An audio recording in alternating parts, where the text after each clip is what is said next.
আসসালামু আলাইকুম, সবাই কেমন আছেন? আমাদের পেজ মাহমুদাস কিচেন অ্যান্ড ব্লগে সবাইকে স্বাগতম। এখানে আজকে আমার দুপুরের ব্লগ শেয়ার করব। আজকে আমার আম্মু বাজার থেকে কালীবাউস মাছ আর সরপুঁটি মাছ নিয়ে এসেছে, দেখতেই পাচ্ছেন আপনারা। মাছগুলো কাটা হচ্ছে, মাছগুলো কাটছেন আমার মা, আমি ভিডিও করছিলাম। আজকে রান্না করা হবে কালীবাউস মাছ। মাছগুলো এখন ভাজা হবে, কেটে ধুয়ে ভাজা হলো। তারপর এখন তরকারি বসাই দিবে।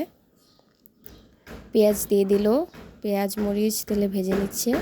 তারপর আলুটাও হালকা করে ভেজে নিল।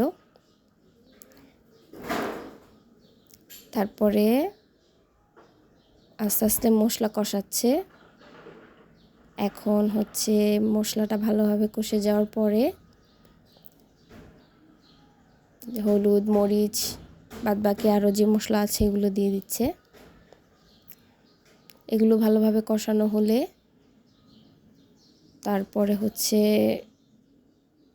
মাছটা কষিয়ে নিবে। আপনাদের সবার কালীবাউস মাছ কেমন লাগে জানাবেন কমেন্ট বক্সে, এবং আমাদের চ্যানেলটি অবশ্যই সাবস্ক্রাইব করে আমাদের পাশে থাকবেন।